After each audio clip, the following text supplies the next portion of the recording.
Hello, gorgeous. Today I have a very, very special guest, and his name is Constantin Gonzalez, and is someone who has spent roughly 30 years, I think 27 years, working for big tech companies, very well known like Oracle and Amazon Web Services.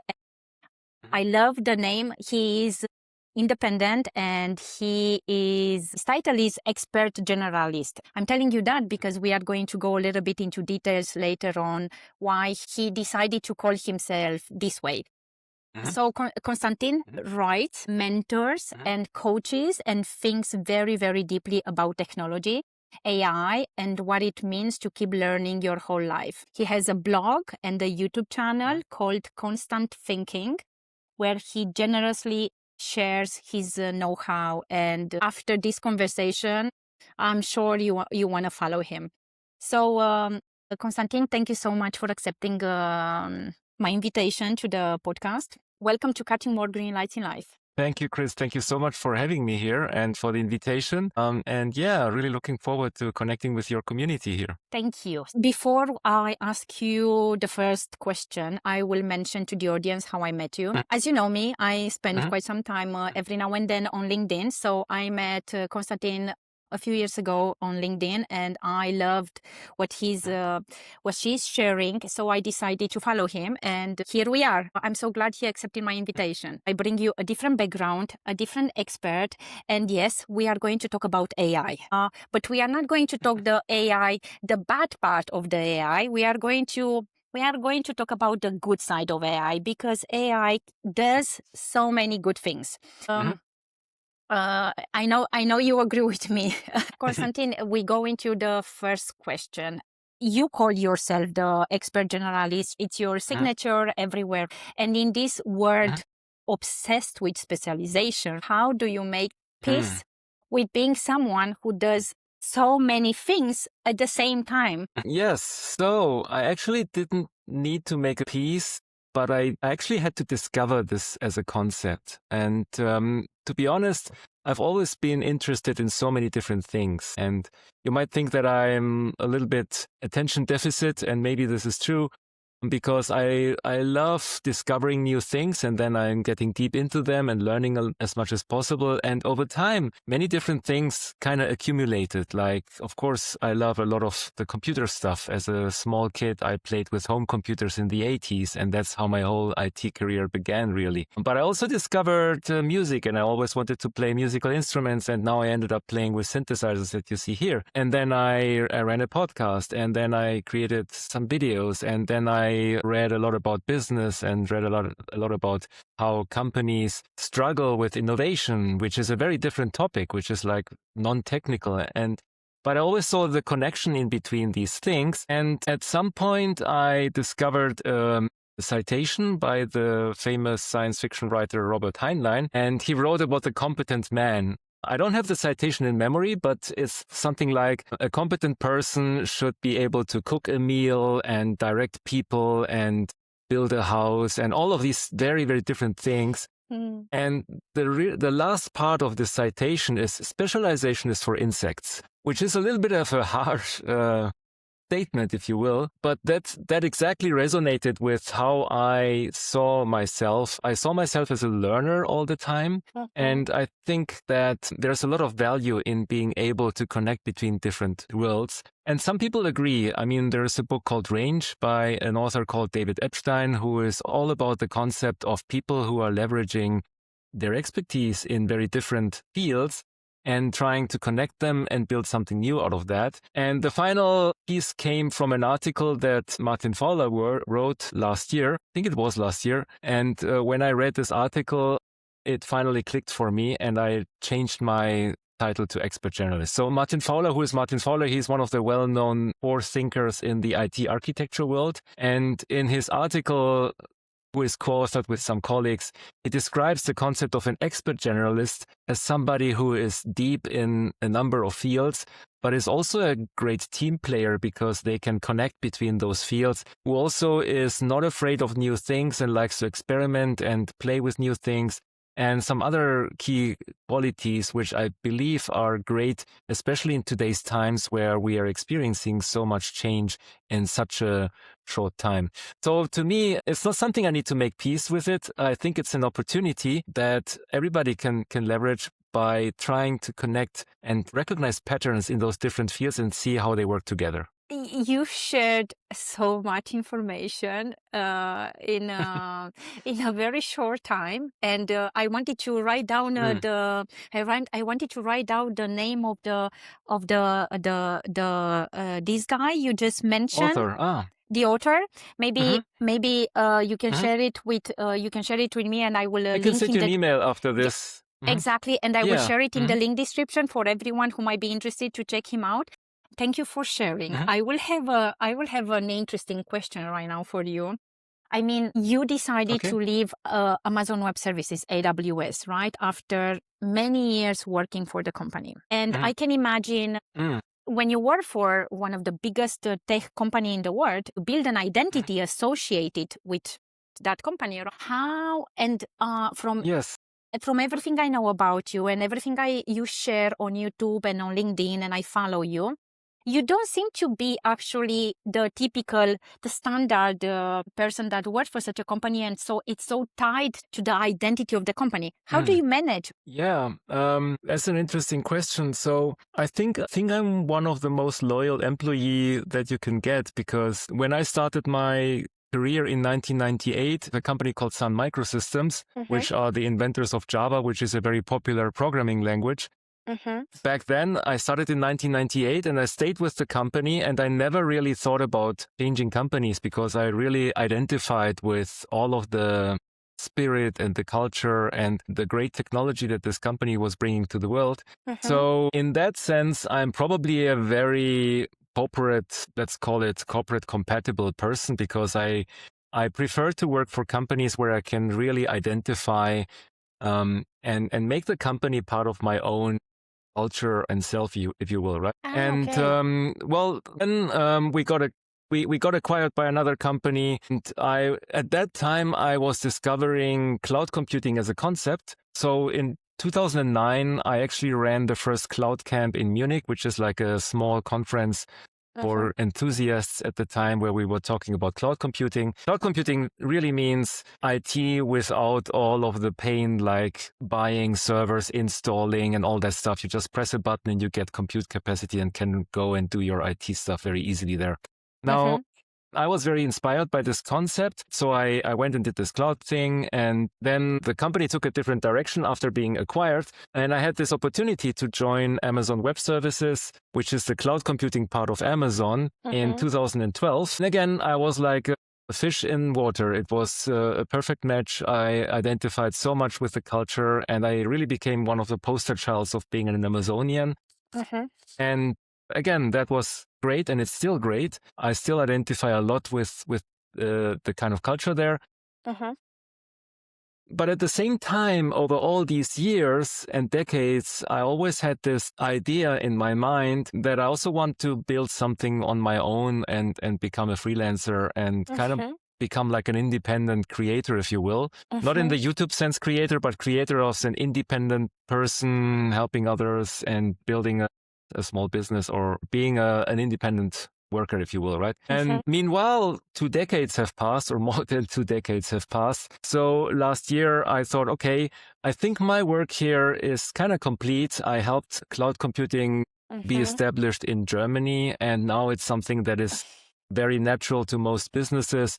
So why not try something new? And that's when I quit my job at AWS and started working as an independent consultant. And today I spent a lot of time really trying out new things, experimenting with things, mostly AI, really focusing on how can AI benefit people and how can humans and AI integrate better. And that's one of the things I do. And I also use my experience to help companies like startups become more mature and enter the market with their products and navigate the waters of what the IT market is. So that's another thing. So I think I'm very grateful for my corporate past.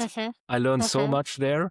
And now I'm kind of like exploring the new world of working as an independent person. Thank you for sharing your experience. And that is so refreshing to hear that for you it comes so naturally. In general, we either think this is just the company I work for and we give everything, and then something is not right and we leave the company, and then we are like, I don't want to go back to such a company or this kind of companies. So there are many people out there that they associate their life with a company.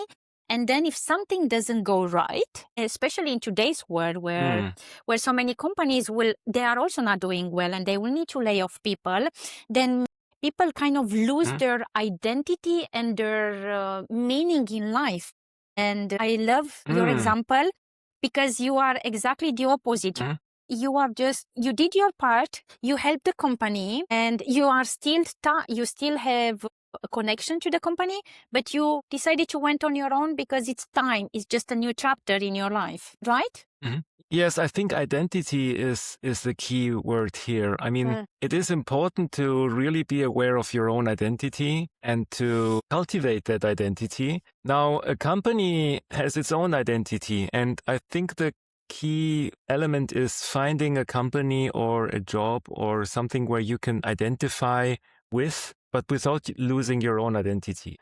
So instead of being absorbed into somebody else's world, if you will, really implement or be a part of that. Now that I'm working on my own as a freelancer, I still need to sort of define a new identity for myself as an independent worker or an independent person. And I think this is where I'm following a model that I learned from an author called Dan Pink, because Dan Pink, he identified, or he was studying, what is it that motivates knowledge workers or people. And he found that people who work in a knowledge industry or in any kind of intellectual work are motivated very differently than people who are working in a physical way. Like if you are working in manufacturing, you're just assembling cars or something like that. That's great work. It's demanding work. But the motivations are different than if you're working in a creative or in an intellectual or in a knowledge worker world.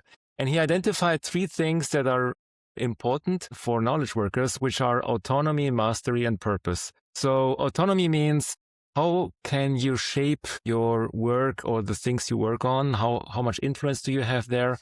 Mastery is about, what are you learning? Are you growing from a professional point of view? And purpose, what is the purpose of the whole thing? Are you just working for some, I don't know, filling in numbers in a spreadsheet that you don't care about? Or are you working for a specific purpose, like helping customers, changing the world of business or something like that, right? And all of these 3 elements are key in motivating people like us who work very much in their head. And in a way, my change to becoming a freelancer is an increase in autonomy. But now I need to create my own purpose. In the sense of, I want to help people understand and navigate the world of technology. I want to help startups navigate how they bring their products to market and use my experience that I gained from other employees there. All these things.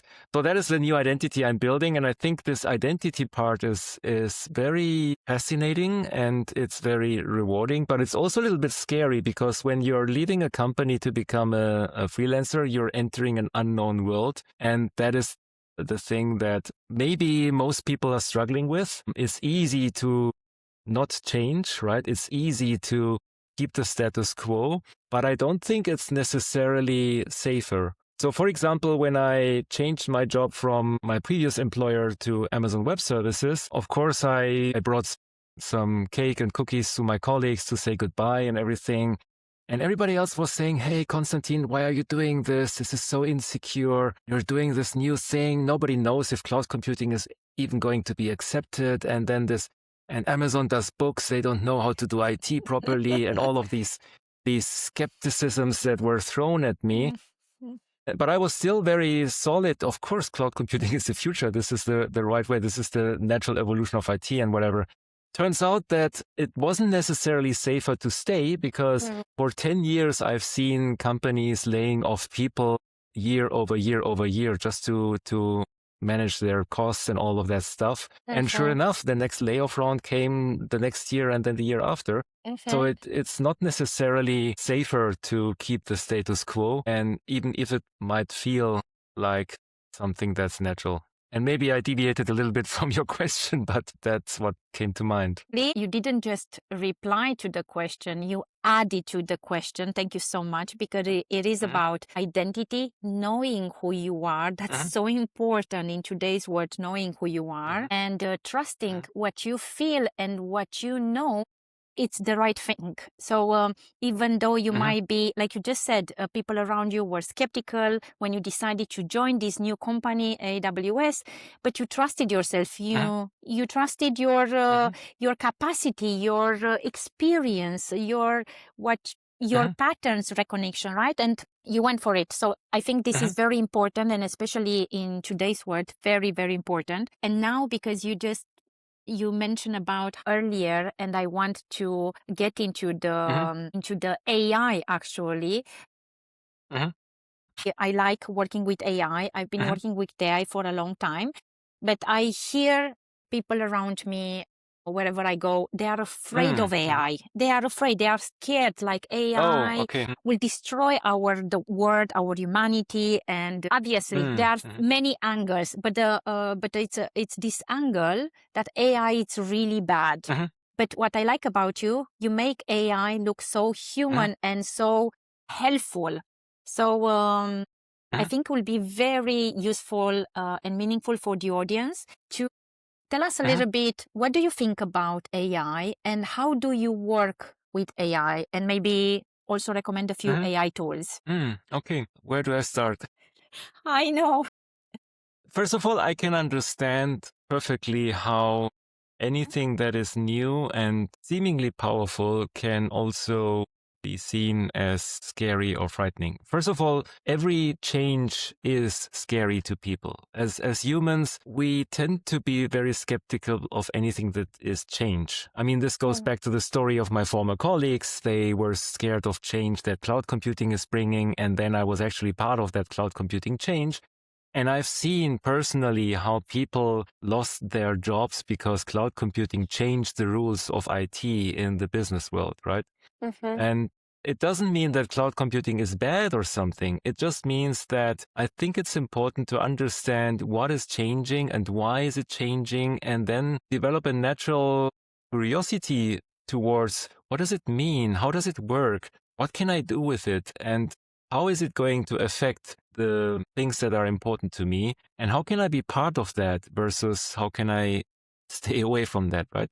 So I think a lot of this skepticism is really fear of change. And that has been present for all of humanity. There's a very humorous sketch on YouTube from a British comedy series, and maybe I can find the link for you, about the caveman times where somebody was introducing copper to their colleagues who were used to only work with iron. And he was like, it was very, very funny because all of the arguments sounded exactly like the business arguments you see today for introducing any technology.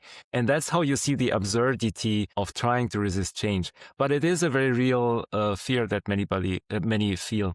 Now, the way I see it is, I think it's important to understand how AI works. And it doesn't mean that you need to program it yourself, because that's something that even I cannot do. I'm a computer scientist. It would take me a lot of effort to program this from scratch. It's very advanced and very complicated technology. But I think the basic underlying idea really of what we call AI today is really pattern matching, something that we do very naturally as humans. As a very, very gross simplification, what people call AI today is really a piece of technology that has been trained to recognize patterns, as in what is the next word going to be like. So when I say the dog catches or a cat catches you feel the urge to say a mouse, right? Because that's the next natural, most probable word, right? Or I'm drinking water, right? That's the most natural word that's coming. This is your brain recognizing a pattern and recognizing that in the most cases, when somebody drinks something, it's most probably going to be water, so they want to fill in water. This is why some people refer to this as autocomplete on steroids, right? Now, of course, we all know that AI tools are much more than autocomplete on steroids. And the fascinating thing to me as a technologist is it turns out that if you build a machine learning system that can recognize patterns in language and you make it just complex enough, it will recognize much more than just water or mouse or whatever. It starts building a representation of how the world works because that's what it needs to successfully complete the sentence. And that's really the underlying method that AI systems use. Now let's move fast forward. What does it mean for us? What we basically get is we get systems that are really powerful at predicting things, which is a wonderful tool, and that can also be very helpful in things like summarizing a document, planning a podcast, understanding your homework. And like any other tool, you can use this in good or in less good ways. So for example, if I just gave my daughter a subscription to Claude so it can help her with homework, but I know she's not going to use it to cheat. She's going to use it to help her understand things because, of course, if you look at today's school system, they just give you task after task after task, and they make it. They try to cram ever more subjects into ever shorter time, and some teachers are not really good at explaining things. So I'm letting Claude fill in the explaining part and help her understand the subject rather than just cheating. That's so beautiful. Because she knows if she starts cheating, it won't help her during a test because she can't use Claude during a test, right? So she has to use it in ways that are productive. So like any tool, you can use it for good and for bad, and you can use it productively or you can waste your time with it. So what I'm really interested in is I'm trying to understand what are the use cases, what are the ways we can use AI in a productive, in a helpful way. And I'm a big fan of the company Anthropic because they started the whole company around the concept of honest, helpful, and harmless AIs, which means that they're turning this into a science. They're using scientific methods and publishing study after study on how we can develop AI systems that are harmless, helpful, and honest, because that's the helpful part of AI.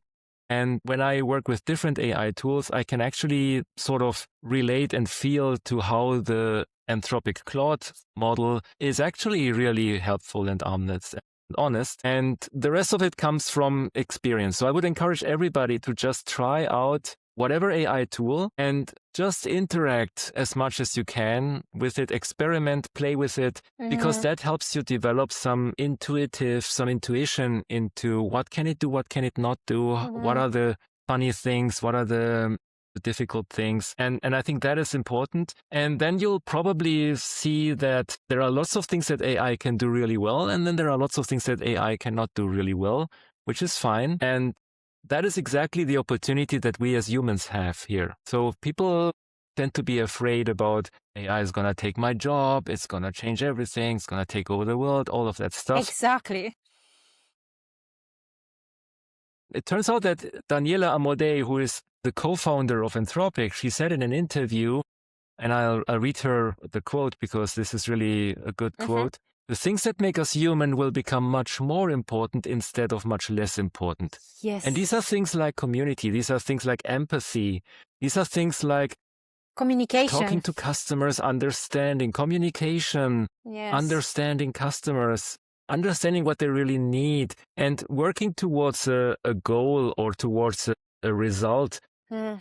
Because an AI will do nothing if you don't tell it what to do. That's a very simple thing, right? If you open up ChatGPT or Claude or whatever, it will just sit there with an empty window that you need to fill with a task or with a question or something like that, right? So you need to give it direction. And if you develop a healthy working relationship with an AI tool, it kind of becomes like a bicycle for your brain. And that is something that Steve Jobs already coined in the 80s when he was going around telling people they need a computer back in those times where computers were super exotic. Like in the 80s, computers were for nerds like me, who were sitting in their bedroom working on these crazy things.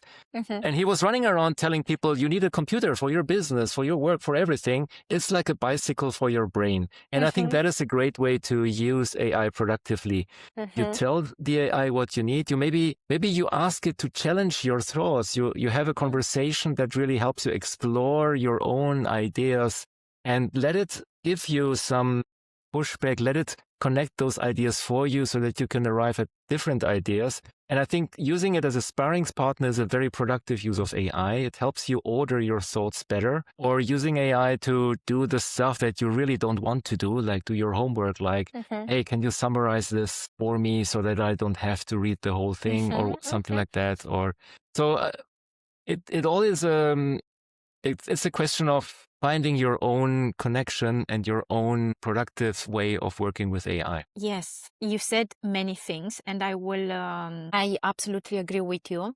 I've been working with AI from beginning 2023. I had to. The company I used to work for, they introduced it in the marketing team. Eventually, eventually, I lost my job because the marketing team, we trained Oh. this AI tool that we had integrated in our systems, and eventually many of us we lost it, but that's okay, because if I wouldn't have lost my job, I wouldn't have reinvented myself. I'm so happy I lost my job. Now looking back, I'm kind of happy that I lost my job because it helped me to move on. But what I want to say is about AI. And then last year, I was also, although I'm very open with trying out new things and always learning, but I must admit I had a stop. Like, it wasn't a strong stop, but there was a stop. Like, is it a good thing to share so much with AI? How do I train him? So I wasn't sure. In the end, I trusted myself. I decided I have boundaries, and I'm using it as a tool who is gonna help me to structure Yes. my work. For example, podcast. I wouldn't be able to do what I'm doing without Claude. So I love Claude for that. He's a useful tool. He even reminds me every now and then, hey, I'm just your useful tool. Yeah, remember. And what I want to say is, going back to my journey of trusting and working with AI, last year, I was very fortunate to get these classes from here, from government in Germany. Not being employed, I got the possibility to study whatever I wanted it, and I chose AI intentionally. I had two Nice. classes. Yes, I learned. I took it from the beginning. I learned the basics, and then I learned implementing AI, the second, in 2 months. And I am so grateful I did that, because right now, after almost 1 year, Cloud is very trained. He knows me very well. He knows what I need, and we work like we are a team. So I tell him, hey, this week I'm recording with Constantin. I am doing this. I need to post this video, and he's helping me with everything, structuring my work. Now, going back to, I still want to ask you. I still want to keep this AI topic. Going back to AI and the tools and the way you recommend to do it. Imagine there are people out there, they heard about AI, maybe they opened ChatGPT or Claude or whatever, they tried it, but they are still afraid to use it for whatever the reasons. Yes. How do you recommend to these people to slowly to see AI as a useful tool, and that it can help them even with their current job? Yeah, I think one of the interesting things. I'm old enough to have seen the internet being adopted from day one. So back in the 90s, I was running around installing web servers for my university, and those were the times when people were using the internet and the web browser for the first time, and they didn't know how to do that. And it is very similar to people today who don't know how to use AI, because it's something so completely new. And the interesting thing that happened was, in the very early beginnings, people were not using Google to find what they need on the internet. They were using a different website called Yahoo and others that were like the yellow book of businesses that we have here in Germany. So in Germany, before computers, you had like this very thick yellow book pages. where you would find your business. Yellow pages. You had those yellow pages, and those yellow pages were that you went to when you wanted to find a restaurant, to find a plumber, to Yes. find anything in your city. And that was the way. Now, when the internet got introduced to people, what people got in the beginning were virtual yellow pages, because that's the kind of use that they were familiar with. And then they started looking through website, and they were alphabetically sorted. Nobody would go today to a website and search through the alphabet to find a plumber. They would just look for the Google window and enter plumber in Munich or something, and then get there. So, but it took humanity a couple of years to discover that the World Wide Web and the internet is better navigated through a search interface versus a yellow pages interface. Now, fast forward to today, when people start working with AI, what do? They see this window where they can type in things, and they type in search terms like best mobile phone in 2026 or something, right? And that's because they're familiar with it, right? So the first leap in using an AI tool and kind of like establishing a working relationship is, why don't you just try to talk to an AI tool as if it was somebody, like a real person? And maybe this is where people are struggling on the trust side, because when we talk to real people, we always are looking for a way to establish trust first, right? We talk about the weather because that's something that we share in common, or maybe we discover we went to the same school or something, and only then we start sharing something significant. So I think you need to kind of overcome this and make a little bit of a leap of faith. And the great way to do that is one of my other favorite tools, which is called Perplexity. It's perplexity.ai. Mine too. And this is a small startup that was founded by ex-Google employees because they thought, wait a minute, now that we have these powerful AI systems, why don't we use them to create a better search experience? And that's what Perplexity does. So what you can do if you go to a website or a search engine like Perplexity, you can write your question and what you're looking for instead of just search terms. And now the AI will go for you through the internet. It will actually do your work that you used to spend like hours researching mobile phones and how to connect them or whatever. All of that work that you used to spend hours in doing your own research now is done by the AI, and it helps you get to those results that are very customizable earlier and easier, because now somebody else is doing all of that not fun research work, giving you those results earlier. So that's a great way to start using AI. Use Perplexity as a better search engine and just see how it tells you what it's doing, so you can see how it's going through 20 different websites and combining those insights into one answer that is useful to you. So that's a great way to start. And the other great way to start is maybe just imagining that you're not talking to an AI tool. Instead, you are working with an intern. So what would you do if you had your own intern working for you, who is coming right out of university, knows a lot of stuff that is in university, or knows a lot of the theory, but doesn't really know how you work, or doesn't really know what your business is about, doesn't really know what your preferences are, and doesn't know how to do this? If you work with a real intern, it would be very similar. You would tell the intern, hey, can you do some research around this topic for me in preparation of my presentation? And then the intern will bring in whatever, and you would say, no, that's not what I was asking for, because it's a totally different thing. It needs to be structured this way, and I want this in tables, and I want this. That's the same thing that you have to do with an AI tool. You start with maybe a simple task like, hey, can you research this for my next presentation? And then you go, no, this is not what I wanted. I wanted more this and more that, and it needs to be in table form, whatever. So instead of stopping there and saying this doesn't work, just treat it like an intern that you need to sort of train on your own methods and tell it, okay, thank you, but I want this way. And here's my president. And here's an example of what I did last time. Can you make it more like this? And that helps you, again, develop this intuition around how the AI works. And it's also a very self-reflective exercise, because many times we are not aware of our own styles and our own way of working. We only become aware of our own way of working if we are forced to explain them to somebody else, like an AI, right? So that is it's also a very reflective exercise.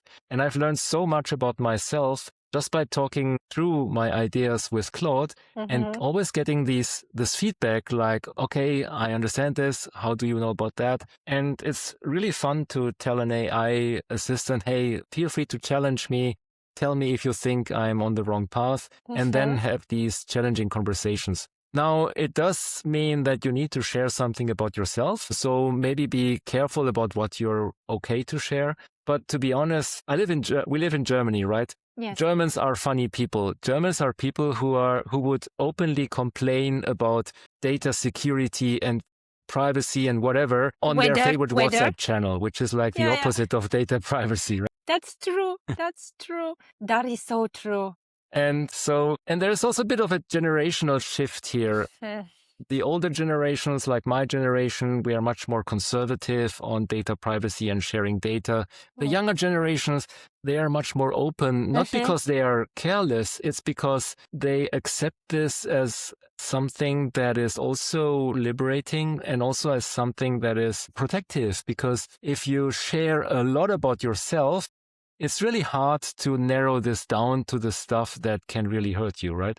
Because you're basically spamming everybody with everything you do, and that makes it impractical to attack you. But if you're sharing just one thing, that becomes your whole external thing, identity, which makes you much more vulnerable. So yeah, I think there's a bit of a change of mind here. I would encourage everybody to just say, what if you had this intern and try to train them on your own working style and just see where it takes you. So cool. I love your perspective. Thank you. That's what I love about what you do and your work, because you bring this a new, refreshing perspective, and you do it with so much ease, and it's so natural. And you were right while you were mentioning about it. That's exactly also the way I started in my journey with Claude. I wasn't trusting myself in the beginning to share too many things. And then slowly I learned to trust myself. I also use Perplexity exactly for the reasons you mentioned, for searching. It's a great research tool. I don't go on Google anymore since I know Perplexity. What I love about Claude is there are a few options you can work with Claude, and maybe we can quickly go into that, how Claude has these options. He can be smart. He can remember conversations. You can keep just that conversation. He doesn't remember, because I noticed that, and maybe you could, I don't know how to explain it, but you have the terminology and you are the perfect expert to explain to us. Well, so first of all, I think if you're getting started, it's perfectly fine to just try out stuff. Now, Claude is actually many things. The underlying AI core, if you will, the brains, is the Claude model. And in whatever way you're using Claude, whether you're using the mobile app or a tablet or your desktop or laptop computer, you typically have some way of selecting which model you're using. There is Claude Haiku, there is Claude Sonnet, and then there's Claude Opus. These are the three names of the different models. Haiku is a very simple model. You can use it for very simple tasks. For example, when I'm taking a photo and I post it on social media, such as Blue Sky, I want to add a description of the photo with it just to be nice and kind to people with visual impairments, which is called an alt text. But I'm not really good at describing pictures, so I just take a photo take my photo that I want to post, and I ask Claude. And the Haiku model is perfect for this because it is very low cost and it does a really good job. Hey, write a description for social media so that I can post this along with the picture.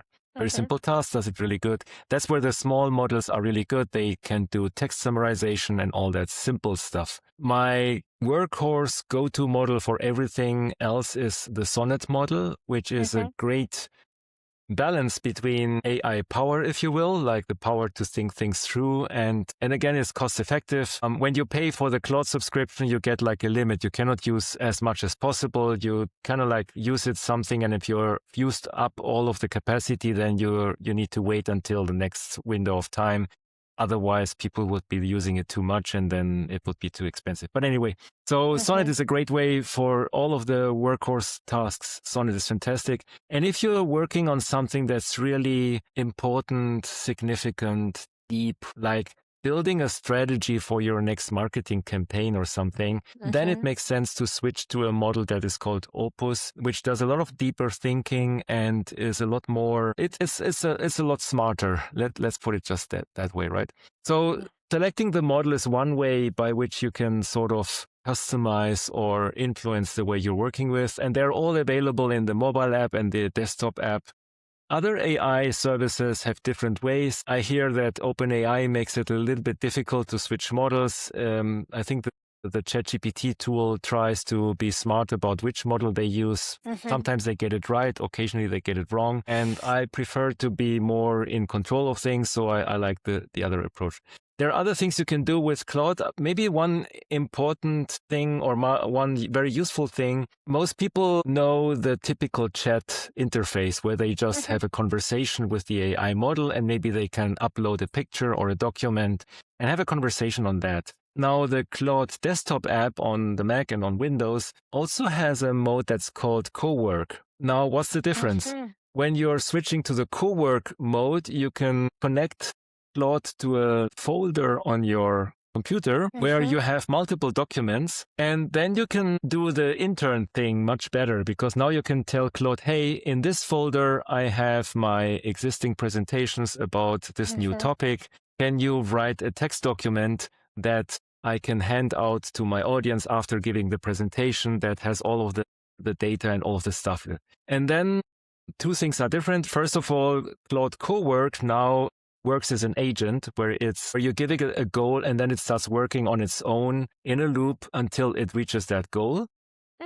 And you can see how it builds its own to-do list, like read the presentations, formulate a plan, write the resulting document, ask for clarification, all of this. So you see how it builds its own to-do list and then it scratches off the items on that to-do list. And it also creates its own files and works like a real coworker on your files. Of course, you need to be careful with only giving it access to the files that you're comfortable with. That's why you can limit it to a specific folder, but you can do much more powerful things. You can connect the Claude app to your calendar, for example. You can connect it to other tools that you work with, such as Trello for Kanban and to-do management, or you can connect it to software applications and all that stuff. And then Claude can use those tools for you, and that makes it much more useful.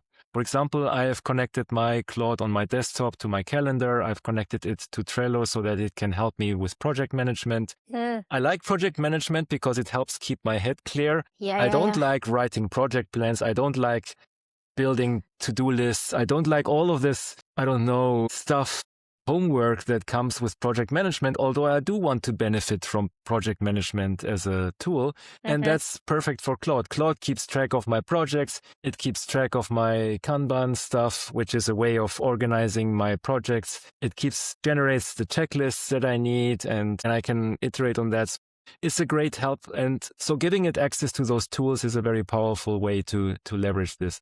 So Claude Cowork is something I would recommend everybody to explore once they are comfortable with the chat-only interface, and think of it as an agent that is sitting next to you, helping you with your files and helping you with your work on your computer. And if you're into programming like I do, there's a third thing, which is Claude Code, where Claude is acting as an autonomous agent, writing code together with you, which is a whole other can of worms, which is also very fascinating. But if you're comfortable with programming your own stuff, you're probably already comfortable using AI anyway, so I won't go into too much depth here. That's so cool. No. Thank you so much for sharing. Me personally, I used last year Claude. I studied not just AI, I also studied change management, corporate social responsibility, and I use Claude for all my final projects. And I did connect it with Canva, with YouTube, with many other tools, and he was also giving me amazing presentations. Like some of my teachers said, wow, how do you do your presentation? I said, Claude and Canva together. And yes, I learned about that. But what I learned now today, new from you, I never used Claude Cowork. So I'm going to definitely try that one out. I haven't used it yet. One thing about Cowork is when you keep one Cowork task in a directory or in your own folder, you can actually leave instructions there in that folder that survive different chat sessions. So the problem with the regular chat thing is you open a new chat and you talk about something, and then you close this chat session, and Claude or AI tools tend to forget everything that happened in this chat, right? Yes. Newer tools, they tend to form memories. They tend to summarize those chats and try to keep a memory, but it's very, very imprecise, right?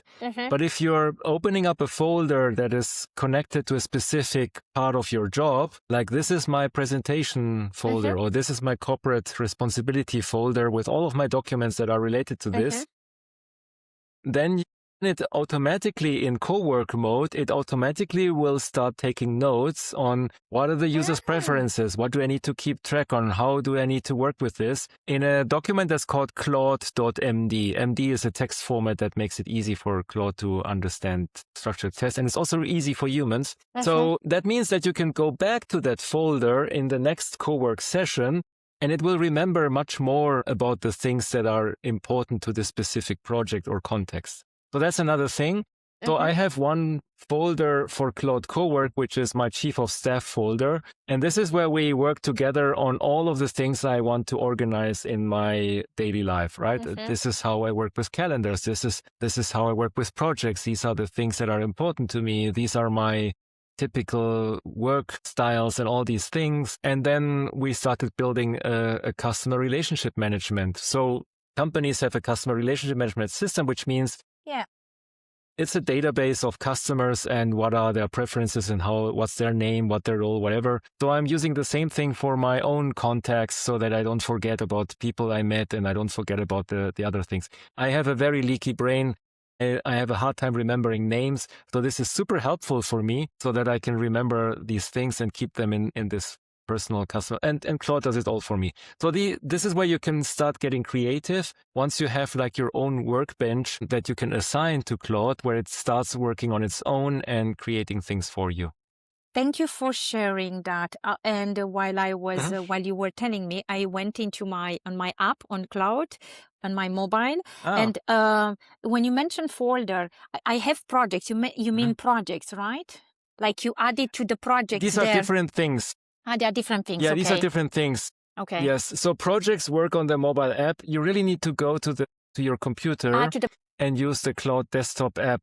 Yes. No, not the browser. You need to install the app. To download the app in the App Store, I have a Mac. Yes. Okay. You have to download the app. Right. So if you're on a Mac, download the app from the App Store, like a real app, you downloaded Chrome or whatever, or Word. Yes. And that is a real app because it gives you a better integration into your computer things and it gives you access to those folders. And if you're on Windows, there's a similar thing. You just go to the Claude.ai website and there must be a button somewhere that encourages you to download the app.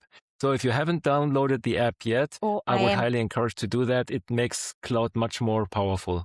That's awesome. Thank you so much. I will. I'm definitely doing this because so I've been working lately with him with the projects. I store, like I have podcast is the project for me. And I also work with Notion AI, where I have my boards, where I invite the guests, the topics, because I'm preparing this way in advance. But that sounds like I can save some hours. If I use the app with Cowork, I will save some hours. That's awesome. Thank you so much for sharing. Probably. And I'm sure I will. And we will make sure to share in the description below all the steps and all the tools and maybe extra information. I will make sure to link everything, maybe a generous description of this video because you share so many things with us. But also, I also recommend to everyone who connects with Constantin and the way he shares it, it's so easy and he makes it so accessible. Please follow him on YouTube, and he has a blog because you are learning so much, and he is posting. I notice you post it once a week, and you always make you focus on AI and you make it accessible for everyone to follow your videos. Thanks. Thank you so much for sharing so much knowledge, and I could continue talking to you for hours. I have to be mindful of your time. I would like to ask you You are a coach as well, and you mentioned that you coaches, you work with startups, with small companies. Do you also work with individuals? If there is someone from the audience that want to work with you for a few sessions, maybe they want a fast course on AI, do you offer that? Not very formally, but I do offer office hours. So if you go to my homepage, which is constantin.glez, which is short form for gonzalez.de, you will find an office hours links at the top, which are public office hours. So you can click there. There's like an open Google Calendar with a couple of slots that you can click on, and then you can have a conversation with me. That's my way of opening up time for mentees who want to ask questions or something. And it works really good. So office hours is the way to go. If you're a business and you're struggling, or especially if you're a startup and you're struggling with getting your wonderful technology to market because the market forces may not be the way you think. I'm working with a consultancy firm, which is called Disruption Selling. And again, we offer coaching that is paid coaching and it's more like professional for startups. Probably nothing for your audience. I would simply go to the office hours and then we can have a quick conversation. It's just half an hour slots, but they are free. That's so cool. But that's my way to give back to the community. That's so nice. Thank you so much. This is amazing. You are so generous. That's very nice. I will make sure to link Thank to you. everyone in below. And guys, please feel free to book a session with Constantin for half an hour. You are gaining so much from him. Is there something else that I didn't ask about AI, or you could mention you think it's important for the audience, especially the audience that it's not, they are not working in tech and they know they need to adopt AI, they need to start working more with AI, and they are on that journey.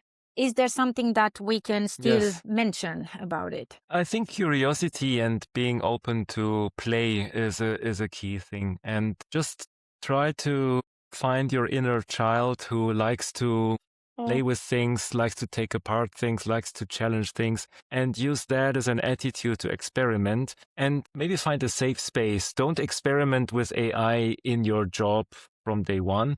Maybe take some free time to just experiment on your own, start a side project or something like that.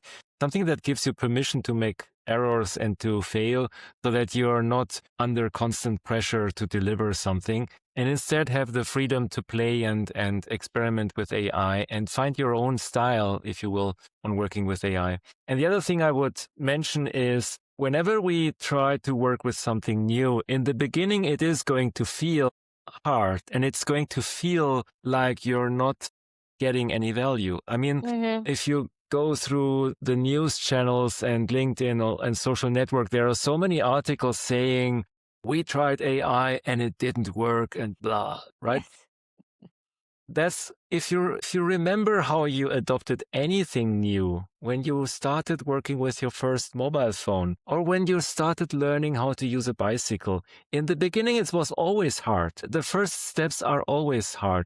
And yes, in the beginning, it's not going to create great results for you. And you might complain and say, this is not what I wanted and this is wrong and it's not in my style. Just work through that phase of adoption and of using those failures as a signal about what's missing, and try to iterate and just work for it with a couple of days until you get a feeling on how it works. And then you will see the benefits, and maybe you will stumble upon a use case or a benefit that you didn't know before that just came in by chance. So I think patience, experimentation, playfulness, that's the right attitude to start working with AI.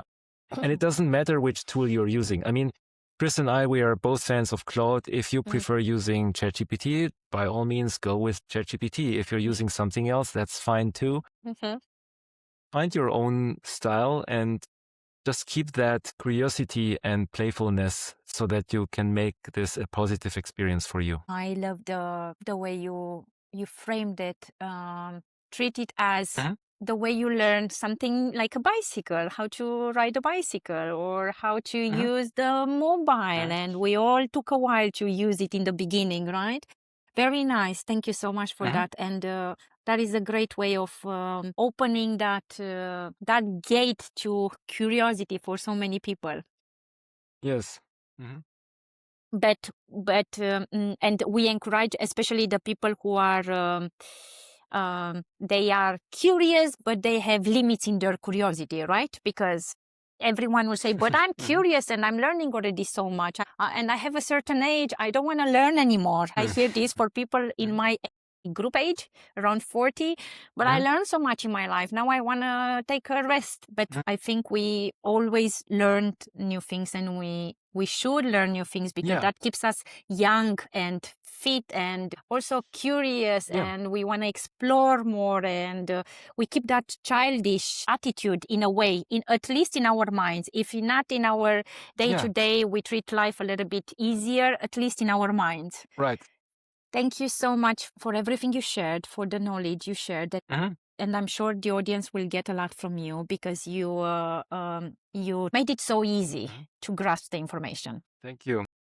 I have my closing question, and I'm sure you caught so many green lights in your life from everything I know about you and I heard today, because you collected already so many things.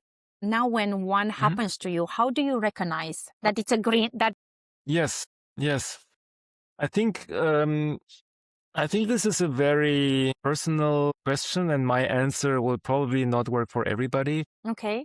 Because I think recognizing a green light is a very personal experience, and also something that's very grounded in intuition. But I'm a big fan of somebody who's called Derek Sivers. He's a whole character on his own. He wrote a lot of books, and there's a beautiful video from Derek Sivers. It's just a 1-minute video, and I encourage everybody to watch it. And the video is called Hell Yeah or No. And it's a very simple philosophy. If something comes your way and you feel in your gut, oh my God, this is the greatest thing, hell yeah, I'm gonna do this, then you found your green light. If you feel like, I'm not sure, it's probably a no. Now, this is a great filter because there is so much stuff that's thrown at us, especially by other people who are coming in. Constantine, can you do this? Hey, can you help me with this? Hey, I have this project. Can you help me with that?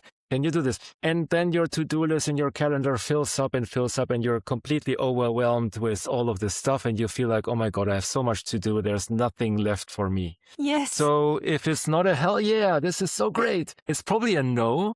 And then that keeps you more free room to fill with those green lights. Now, the other element, and this is something I get from my mentees so many times, they feel like, hey, you're so lucky you found these opportunities. I'm less lucky. I don't have that many opportunities. Yes.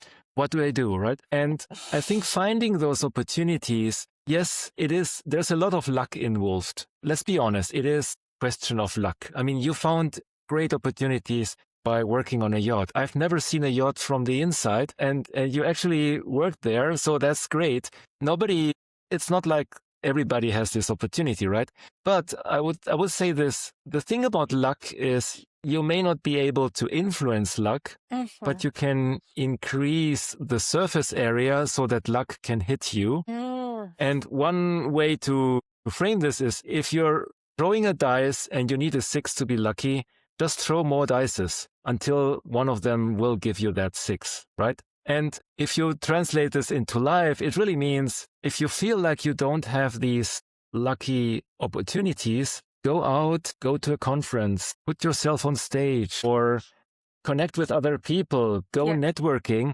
These are all ways to increase the surface area so that luck can hit you. And then you will see more opportunities going your way. And then you can still say, oh, this is a hell yeah thing. I'm going to go for this. Or maybe, no, I'll pass on this. I absolutely did not see this coming, this explanation. This is awesome. And that's why I do it with every guest. Thank you so much for sharing your perspective, because everyone has his own way of explaining it, but in the end, it's the same. The meaning is the same. We all feel it. And yes, maybe we are not always connected to our gut feeling, our whisper, right? We are not always connected to that. But if we find that space, that stillness, and it's just us, right? We find it. And then in that moment, you feel it. This is a hell yes. Oh, yes. Yes. Oh, yes. Or then I'm not sure. And I went for so many I'm not sure, Constantine, in my life, and they always ended up bad for me. always like, nah, I shouldn't have done it. I should have listened to my gut feeling. It wasn't for me. That's awesome. Thank you so much. Yes.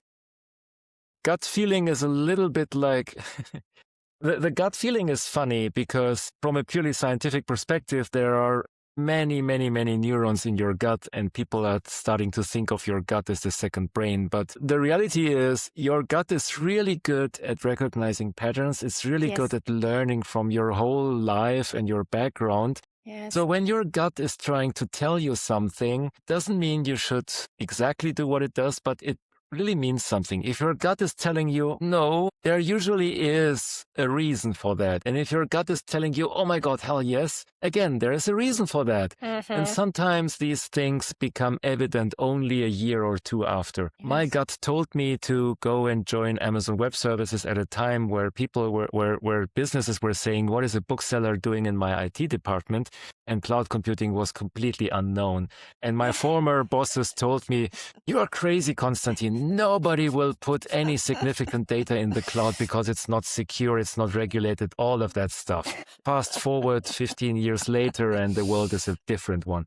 So sometimes it takes the leap of faith to listen to your gut, to listen to your whisper and just follow it. You may want to have a plan B in case it doesn't work, but it's really just to keep your rational brain at peace while you're following what your gut has been knowing all along. I couldn't have explained it better. Thank you so much thank you so much for sharing your experiences with us. I'm sure the audience will increase their confidence in themselves and in that gut feeling, because everyone has a different road, a different path in life, a different journey. It's not about copying someone else's journey. It's about going on your own journey and enjoy it. In the end, make the best of it, enjoy it. And if you make a mistake, I've done so many mistakes, or let's call it, I'm calling them these days, either I had blessings or I had lessons. So I'm calling them lessons. Yes. I had so many lessons, and I'm so grateful for all the lessons, because they brought me to where I am today. If I get a new lesson in my life, and I'm sure I'm going to get so many new lessons, I am going to just take the lesson, learn it, and take a different road the next time. That's right. That's the journey about. Fantastic. Yes, exactly. Thank you so much for everything, for your time, for your generosity, for everything that you do. I will ask you for all those books and videos and links you recommended, so that I'm going to add them. I'm going to share with everyone. And guys, take advantages and go and ask your question to Constantin when he has time. I highly recommend you. You will get so much value. Thank you. Thank you so much for everything and for joining. And I hope one day we are going to meet face to face, so that we have the podcast. I hope one day in future I will have this walk podcast. And you love nature. Nice. I love nature. So maybe we do this walk next to each other and discuss. Who knows where AI is going to be at that time. Guys, thank you so much for watching. And Constantin and I would love your comments. Feel free to leave us comments here, and we will come back and we will reply to your comments, especially if you have comments about AI. And of course, as always, like it, subscribe to this channel, and see you in the next one for the next guest. Ciao. Thank you. Bye. Thank you, Constantin.